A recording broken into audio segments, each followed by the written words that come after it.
宠妃没想到皇上竟如此绝情，贵人审视幽禁弦乐阁，不得朕令，任何人不得探视。此刻与世无争的梅姐姐不敢相信，昨天还被皇上捧在手心当成宝，可现在却将自己彻底的格式化。原来她受宠多年，始终未能怀孕，而婆家和娘家都给她不少压力，为此她专门从太医那里求来一个秘方。这天，众嫔妃聚在一起斗地主，怎料眉庄刚喝一口酸梅汤就吐了出来。沈贵人这是怎么了？有些恶心。恶心？莫不是有喜了？你这个月的月信来了没有？这个月已是迟了半月有余了。这分明就是怀孕才有的反应。曹贵人急忙的派人去请太医，同时又给皇上和皇后发了消息。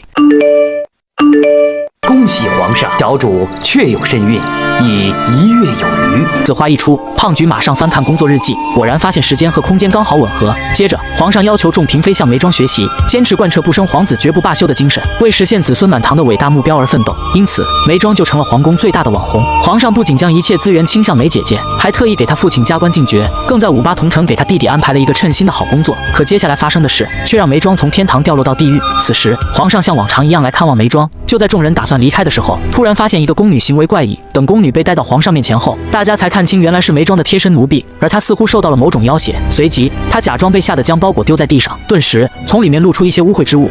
皇上，事到如今，奴婢再也不敢欺瞒皇上了。小主，她其实根本没有身孕。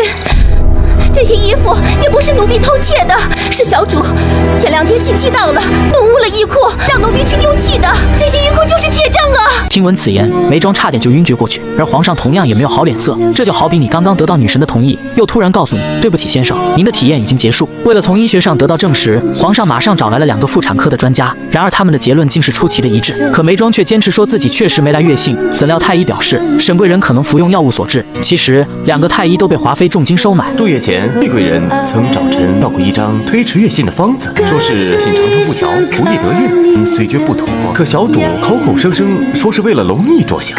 面对太医们的说辞，无论眉庄如何解释都为时已晚，而且确认眉庄怀孕的刘太医突然失踪，而华妃更是添油加醋的表示，她说眉庄看似温顺，实则是居心叵测，为了争宠居然使出假孕的手段，不但勾结刘太医欺君罔上，说不定还和他有说不清的男女关系。如今真相大白，刘太医又仓皇跑路，这明明就是有预谋的团伙作案。总之，华妃恨不能把字典里所有的负能量词语全部加在眉庄身上。当然，皇上也是深信不疑，毕竟所有的证据摆在眼前。于是，皇上无情地将眉庄软禁在寝宫，这就是眉庄命运的转折点。从此以后，他对皇上失去了所有幻想。一个不相信自己的男人，又何必再去上赶着讨好？就像他曾经念过的2句诗一样：宁可枝头抱香死，不曾吹落北风中。